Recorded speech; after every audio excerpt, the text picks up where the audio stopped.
My dear student, स्वागत है आपका हमारे YouTube channel student study bye धीरज सर में। कैसे हो आप सब? उम्मीद करता हूँ आप लोग मस्त होंगे। तो हंसते रहिए, मुस्कुराते रहिए, स्वस्थ रहिए और मस्त रहिए। तो आज हम लेकर के आए कक्षा 11वीं के गणित का कुछ थ्योरी है, बेसिक थ्योरी, उसको हम बताने आए हैं। कक्षा 11वीं के बच्चे नाराज ना हो, उनकी भी क्लास होती रहेगी और कक्षा 12वीं के और कक्षा 10वीं के भी क्लास होती रहेगी, बीच बीच में कक्षा 9th के भी क्लास होती रहेगी। तो आप लोगों के लिए मैं लेकर के आया हूँ कक्षा 11वीं के गणित समुच्चय जो चैप्टर चल रहा है, उसमें जो नेक्स्ट टॉपिक आने वाला है, नेक्स्ट चैप्टर जो आने वाला है प्रश्नावली, उसमें जो थ्योरी लगने वाला है, बेसिक थ्योरी पहले उसका हम देना चाहते हैं। तो क्या आप लोग तैयार हैं? अगर आप लोग तैयार हैं तो हम उसका बेसिक थ्योरी देते हैं और आप लोग स्टार्ट कर दीजिए। क्योंकि अगर हम बेसिक थ्योरी दे देंगे तो आप लोगों को नेक्स्ट जो प्रश्नावली है उसमें कोई दिक्कत नहीं होने वाली है, कोई प्रॉब्लम नहीं होने वाली है, कोई डाउट भी नहीं रहेगा। तो चलिए हम स्टार्ट करते हैं, आप लोगों का ज़्यादा टाइम नहीं लेते हुए। अगर चैनल पर पहली बार आप आए हो तो चैनल को सब्सक्राइब कर ले और जितना हो सके अपने दोस्तों के बीच इस वीडियो को शेयर कर दे। और वीडियो पसंद आए तो एक लाइक कर दीजिएगा। तो चलिए फिर हम अपना स्टार्ट करते हैं। टॉपिक क्या है? देखिए, इसमें एक टॉपिक ऐसा आता है, फर्स्ट टॉपिक है कि रिक्त समुच्चय क्या होता है, रिक्त समुच्चय है क्या। तो चलिए हम इसको लिखते हैं बोर्ड पर, रिक्त समुच्चय है क्या। तो लिखेंगे टॉपिक हमारा क्या है, रिक्त समुच्चय। रिक्त समुच्चय, देखिए हमारा टॉपिक ये है, रिक्त समुच्चय क्या है।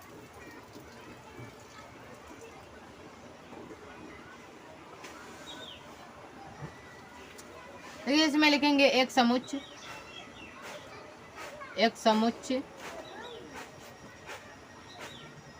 जिनमें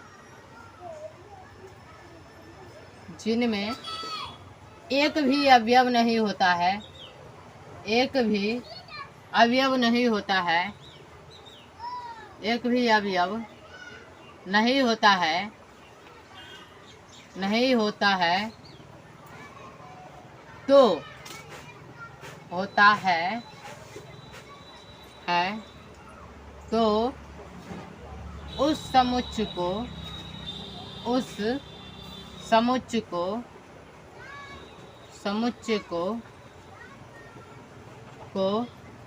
हम क्या कहते हैं, रिक्त समुच्चय कहते हैं। रिक्त समुच्चय या फिर शून्य समुच्चय कहिए, रिक्त समुच्चय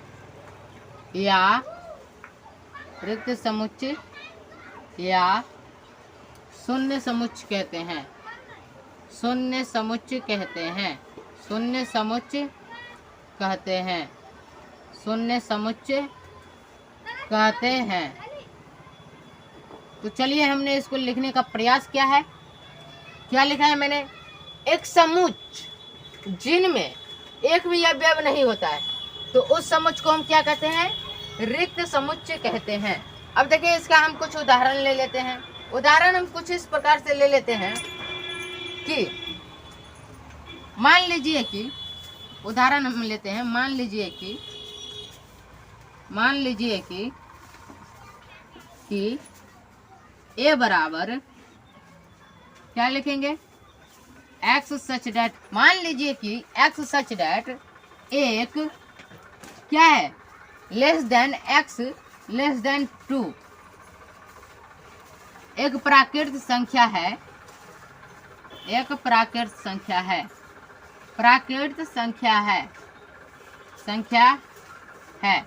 अब देखिए आपको कहीं ऐसा समुच्चय लिखने दिखा हो, मान लीजिए अगर आपको ऐसा समुच्चय दिख जाए लिखा हुआ कहीं, तो ये कौन सा समुच्चय होगा, रिक्त समुच्चय होगा। अब आप लोग पूछिएगा कि भैया ये रिक्त समुच्चय कैसे हो गया। तो इसमें यही समझने वाली बात है, इसमें क्या समझने वाली बात है कि 1 और 2 के बीच में कोई ऐसा तो प्राकृत संख्या नहीं आता है जो कि प्राकृत संख्या हो, कोई ऐसा संख्या तो नहीं आता है जो कि प्राकृत संख्या हो। इसी कारण कोई ऐसा अवयव नहीं आता है जो कि प्राकृत संख्या हो 1 और 2 के बीच। तो इसी कारण इस समुच्चय को हम रिक्त समुच्चय या शून्य समुच्चय का नाम देते हैं। तो लिखेंगे अतः यह क्या है, रिक्त समुच्चय है। सॉरी, यहाँ यह रिक्त समुच्चय है। क्या है, तो लिखेंगे यहाँ यह रिक्त समुच्चय है, रिक्त समुच्चय है। तो यहाँ तक आप लोग लगभग समझ गए होंगे। मेरा तो उम्मीद है कि आप लोग समझ गए, क्योंकि इतना डिटेल से मैंने समझाया है। तो समझने की कोशिश कीजिए। रिक्त समुच्चय है। अब देखिए, मैं उम्मीद करता हूँ कि यहाँ तक आप लोग समझ गए होंगे, यहाँ तक आप लोगों को कोई भी परेशानी नहीं हुई होगी। तो मैंने समझाने की कोशिश की, फिर एक बार समझा देता हूँ। देखिए, रिक्त समुच्चय होता क्या है, हमारा टॉपिक क्या है, रिक्त समुच्चय। ये रिक्त समुच्चय भैया होता क्या है, एक समुच्चय जिनमें एक भी अवयव नहीं होता है, वैसा समुच्चय जिनमें एक भी अवयव नहीं होता है, तो उस समुच्चय को हम क्या कहेंगे, रिक्त समुच्चय या शून्य समुच्चय। जिस समुच्चय में एक भी अवयव नहीं हो, उस समुच्चय को हम क्या कहेंगे, रिक्त समुच्चय या शून्य समुच्चय। समझने की कोशिश कीजिए, बहुत आसान बात है। अब देखिए, इसमें हमने उदाहरण ले लिया कि a बराबर x सच दैट एक less than x less than true, एक प्राकृतिक संख्या है। आप भैया दिमाग लगाइए आप लोग कि 1 और 2 के बीच में कोई प्राकृतिक संख्या आता है, 1 और 2 के बीच में कोई ऐसा संख्या आता है जो प्राकृत हो, नहीं ना। 1 और 2 के बीच में ऐसा कोई भी संख्या नहीं है जो कि प्राकृत संख्या हो। तो इसी कारण से इस समुच्चय को हम रिक्त समुच्चय या फिर शून्य समुच्चय कहते हैं। तो उम्मीद करता हूँ यहाँ तक आप लोगों को बात समझ में आ चुकी होगी। तो आप इसका स्क्रीनशॉट लेना चाहते होंगे तो आप इसका स्क्रीनशॉट ले सकते हैं। मैं साइड हो जाता हूँ। अब देखिए, हम इससे आगे की उम्मीद करता हूँ आप लोग इस स्क्रीनशॉट ले चुके हैं। तो देखिए, हम इससे आगे की टॉपिक पर चर्चा करने वाले हैं कि इससे आगे का टॉपिक हमारा होने वाला क्या है, इससे आगे का टॉपिक हमारा होने वाला क्या है। तो इससे पहले हम टॉपिक की चर्चा करने से पहले इसको हम मिटाना चाहते हैं, तो हम इसको मिटा ले रहे हैं। देखिए, अब जो हमारा टॉपिक आता है वो परिमित समुच्चय और अपरिमित समुच्चय का टॉपिक आता है। किस समुच्चय का आता है, तो परिमित समुच्चय और अपरिमित समुच्चय का। तो चलिए हम परिमित समुच्चय के बारे में पहले जानकारी ले लेते हैं। तो परिमित समुच्चय का जानकारी पहले हम ले लेते हैं। इसके बारे में क्या जानकारी देनी है आप लोगों को, वो मैं दे देता हूँ आप लोगों को। तो देखिए, इसमें जो जानकारी हम आप लोगों को देने वाले हैं, नाम से ही स्पष्ट है, परिमित समुच्चय यानी कि वैसा समुच्चय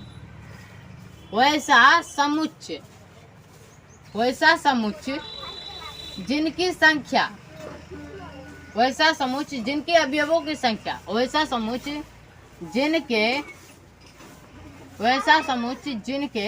अवयवों की संख्या, वैसा समुच्चय जिनके अवयवों की संख्या निश्चित हो, वैसा समुच्चय जिनके अवयवों की संख्या क्या हो, निश्चित हो, तो उस समुच्चय को हम क्या कहेंगे, निश्चित समुच्चय, परिमित समुच्चय। तो उस समुच्चय को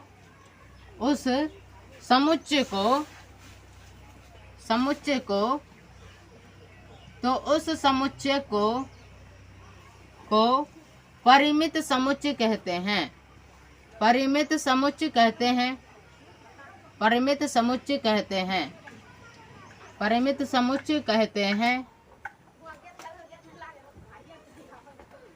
समुच्चय कहते हैं। यहाँ तक लगभग हमारी बात क्लियर है। नहीं क्लियर है तो फिर भी हम क्लियर कर देंगे। अब इसके बाद जो हमारा टॉपिक आता है वो क्या आता है, अपरिमित समुच्चय का। तो अपरिमित समुच्चय के बारे में भी हम कुछ जानकारी ले लेते हैं कि इसमें क्या होता है। इनका भी परिभाषा पहले लिख देते हैं, फिर हम इसका उदाहरण दोनों का दे करके आपको कॉम्प्रोमाइज करा देंगे, समझा देंगे। तो देखिए, इसका जो परिभाषा आता है अपरिमित समुच्चय का, वो कुछ इस प्रकार से आता है। अपरिमित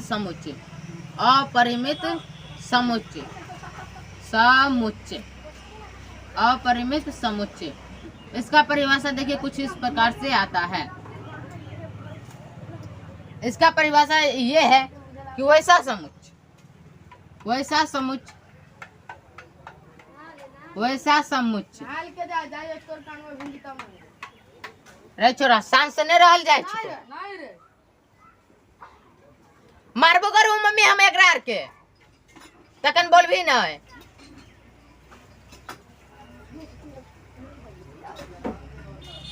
वैसा समुच्चय जिनके अवयवों की संख्या, अवयवों की संख्या, जिनके अवयवों की संख्या क्या हो, अनिश्चित हो, संख्या अनिश्चित हो, अनिश्चित हो, वैसा समुच्चय जिनके अवयवों की संख्या अनिश्चित हो, उसको क्या कहेंगे? तो उसको क्या कहेंगे? अपरिमित समुच्चय। तो उसे अपरिमित समुच्चय कहते हैं, अपरिमित समुच्चय कहते हैं, अपरिमित समुच्चय कहते हैं। यहाँ लिख देते हैं समुच्चय कहते हैं, समुच्चय कहते हैं, कहते हैं। अब देखिए इसको समझने की कोशिश कीजिए। परिमित समुच्चय में हमने क्या लिखा? परिमित समुच्चय में हमने लिखा कि वैसा समुच्चय जिनके अवयवों की संख्या निश्चित हो, यानी कि जिनके अवयवों की संख्या जो है निश्चित हो, यानी कि जिनके अवयवों की संख्या इतना हो, जैसे कोई किसी अवयव का संख्या मान लेते हैं 5 है, तो ये तो 5 है तो निश्चित संख्या होगा कि 5 ही होगा। किसी अवयव की संख्या 5 है तो निश्चित है कि 5 ही होगा। तो देखिए यही बात हम कहना चाहते हैं कि वैसा समुच्चय जिनके अवयवों की संख्या निश्चित हो, उस समुच्चय को हम क्या कहेंगे? परिमित समुच्चय। और वैसा समुच्चय जिनके अवयवों की संख्या निश्चित नहीं हो, अनिश्चित हो, उस समुच्चय को हम अपरिमित समुच्चय कहते हैं। तो आयोग यहाँ तक हमारी बात क्लियर रही होगी। तो उम्मीद करता हूँ यहाँ तक आप हमारी बात को समझ चुके होंगे। तो चलिए हम आगे बढ़ने की कोशिश करते हैं, इसका उदाहरण देते हैं। इससे पहले आप इसका स्क्रीनशॉट लेना चाहते हैं तो आप इसका स्क्रीनशॉट ले सकते हैं। मैं साइड हूँ, आप लोग स्क्रीनशॉट ले चुके होंगे। तो चलिए हम इसको मिटा करके इसका जो उदाहरण है उसको देते हैं। इसका क्या उदाहरण है वो देते हैं। तो पहले हम इसको मिटा लेते हैं। देखिए इसका उदाहरण हम देने जा रहे हैं। पहले ये उदाहरण देख लीजिए, आप लोग खुद बताइएगा कि ये कौन सा समुच्चय है। तो उदाहरण देखिए, हम कुछ इस प्रकार से लिखते हैं कि एस सप्ताह के दिनों का समुच्चय है, सप्ताह के दिनों का समुच्चय है। हम इस प्रकार लिखे कि एस सप्ताह के दिनों का समुच्चय है, समुच्चय है, समुच्चय है। तो इसमें देखिए इसकी संख्या निश्चित है, इसकी संख्या निश्चित है कि एक आएगा संडे और एक आएगा सैटरडे, एक आएगा क्या? सैटरडे। तो इसकी संख्या तो निश्चित है। इसकी संख्या क्या है? निश्चित है कि इसकी संख्या 2 है। तो ये हो गया हमारा परिमित समुच्चय। कौन सा समुच्चय हो गया? परिमित समुच्चय। ये हमारा कौन सा समुच्चय हो गया? परिमित समुच्चय। तो यहाँ तक उम्मीद करता हूँ आप लोग समझ चुके होंगे।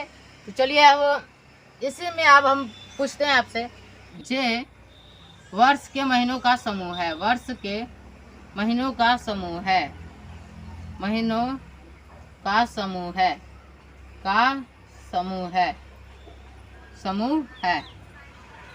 तो इसमें देखिए यहाँ भी हमारी बात क्लियर। जे वर्ष के महीनों का समूह है, अर्थात हमारा आएगा जनवरी।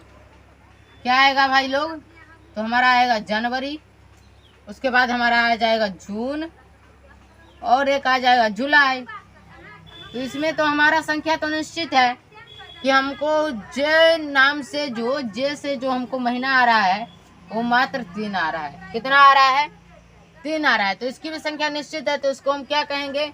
परिमित समुच्चय, परिमित समुच्चय। तो यहाँ तक हमारी बात क्लियर है।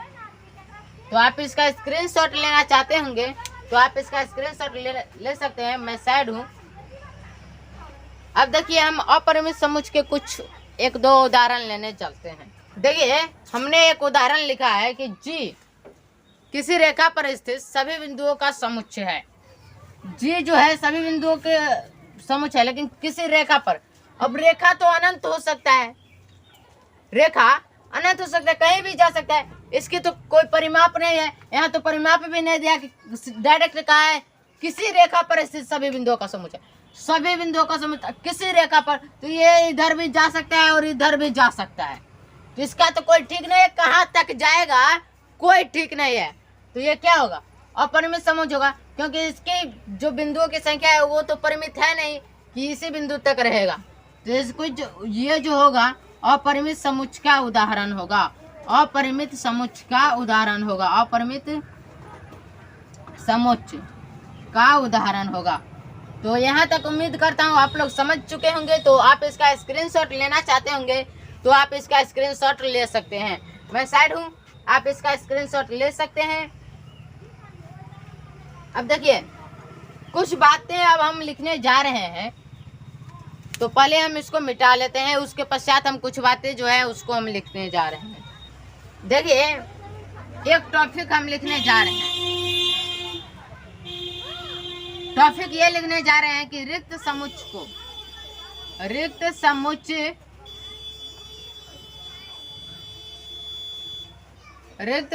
को फाई से सूचित किया जाता है। फाई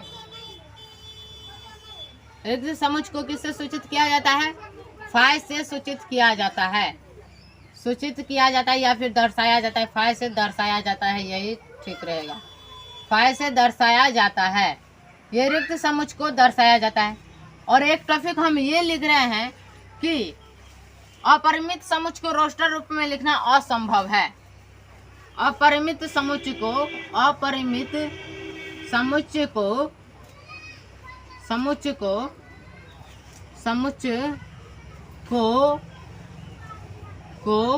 रोस्टर रूप में लिखना असंभव है। रोस्टर रूप में लिखना असंभव है। रोस्टर रूप में लिखना असंभव है। लिखना असंभव है। असंभव है। असंभव है। तो इसका भी आप स्क्रीनशॉट ले सकते हैं। मैं साइड हो जाता हूँ। देखिए रिक्त समुच्चय को हम फाई से सूचित करते हैं और अपरिमित समुच्चय को रोस्टर रूप में लिखना असंभव है। अर्थात इस मध्यम कोष्ठ में जो हम लिखते हैं 4, 5, 6 ऐसे करके, तो इसका जो मध्यम कोष्ठ में जो हम इसको लिखते हैं, इस कोष्ठ में लिखना अपरिमित समुच्चय को असंभव है। तो आप इसका स्क्रीनशॉट लेना चाहते होंगे तो ले लीजिए। मैं साइड हूँ, तो जल्दी कीजिए, फटाफट कीजिए, आप लोग इसका स्क्रीनशॉट ले लीजिए। अब देखिए लास्ट टॉपिक हमारा आ रहा है इसमें, इस बेसिक थ्योरी में लास्ट टॉपिक हमारा क्या आ रहा है वो देख लेते हैं। पहले हम इसको मिटा लेते हैं कि समान समुच्चय लास्ट टॉपिक है। समान समुच्चय, समान समुच्चय क्या होता है? समान समुच्चय क्या होता है, ये हमारा लास्ट टॉपिक है। क्या होता है? होता है, ये हमारा लास्ट टॉपिक है। तो चलिए इसके बारे में भी हम जानकारी ले लेते हैं। तो चलिए इसका आंसर हम लिख देते हैं। देखिए इसका आंसर हम लिखते हैं दो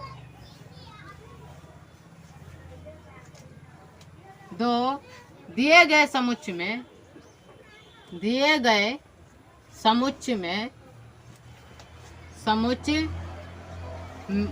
समुच्चय ए और बी में, दो दिए गए समुच्चय ए और बी में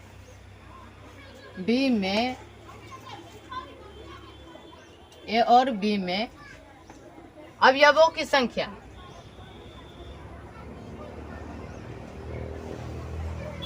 बी में ए का प्रत्येक अवयव ए का प्रत्येक अवयव ए का प्रत्येक अवयव ए का प्रत्येक अवयव बी का अवयव है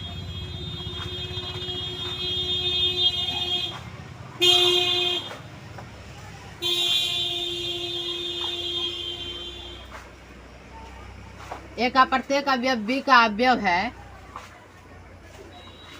अगर देखिए ए का प्रत्येक अवयव बी का अवयव है तो ये भी हो सकता है तथा बी का प्रत्येक अवयव ए का अवयव है, तथा बी का प्रत्येक अवयव ए का अवयव है, बी का प्रत्येक अवयव ए का अवयव है, प्रत्येक अवयव ए का अवयव है, अवयव प्रत्येक अवयव ए का अवयव है, ए का अवयव है। अब देखिए यहाँ पर अवयव है, अब यहाँ देखिए दो दिए गए समुच्चय है ए और बी। अब इसमें क्या है, तो ए का प्रत्येक अवयव बी का अवयव है और बी का प्रत्येक अवयव ए का अवयव है, तो क्या होगा, ए और बी समुच्चय समान समुच्चय कहलाएगा। क्या होगा, तो लिखेंगे तो समुच्चय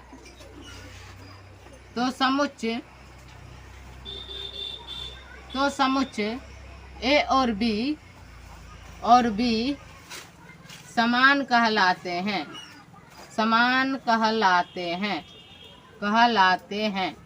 उदाहरण के तौर पर देख लेते हैं क्या लिखेंगे। उदाहरण के तौर पर देख लीजिए, जैसे हम लिख रहे हैं हमने लिखा कि ए बराबर 1 2 3 4 और बी बराबर हमने लिखा कि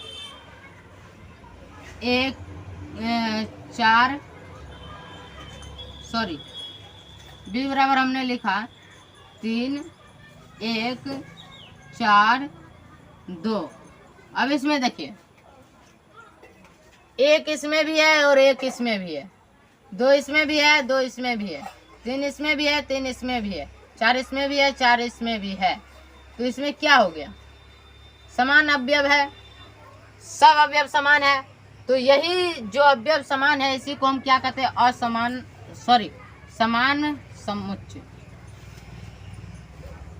समुच्चय कहलाते हैं। यहाँ थोड़ा मिस्टेक हो गया, समान समुच्चय कहलाते हैं, समान समुच्चय कहलाते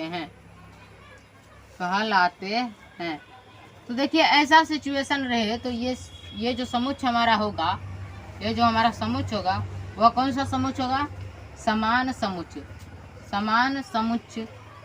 समुच्चय। अब हमको असमान समुच्चय समझाने की कोई आवश्यकता नहीं है। आप लोग समझ चुके होंगे कि ए समुच्चय ए और बी में अगर ए का प्रत्येक अवयव बी का प्रत्येक अवयव के बराबर नहीं है, बी का प्रत्येक अवयव नहीं है, तो वो कौन सा समुच्चय होगा, असमान समुच्चय होगा। तो उम्मीद करता हूँ आप लोग समझ चुके होंगे। तो आप इसका स्क्रीनशॉट लेना चाहते होंगे तो ले लीजिए, मैं साइड हूँ। लगभग आप लोग इसका स्क्रीनशॉट ले चुके होंगे। तो चलिए हम तो साथियों फिर मिलते हैं किसी नेक्स्ट वीडियो में, फिर नए टॉपिक के साथ और नए उमंग और उल्लास, इसी जोश इसी उमंग के साथ मिलते हैं किसी नेक्स्ट वीडियो में। इसी जोश इसी उमंग के साथ मिलते हैं फिर किसी नेक्स्ट वीडियो में। तो तब तक हंसते रहिए, मुस्कुराते रहिए, स्वस्थ रहिए और मस्त रहिए। और जितना हो सके अपने दोस्तों के बीच इस वीडियो को शेयर कीजिए और अपने माता पिता की सेवा कीजिए। तो फिर मिलते हैं किसी नेक्स्ट वीडियो में, तब तक के लिए जय हिंद।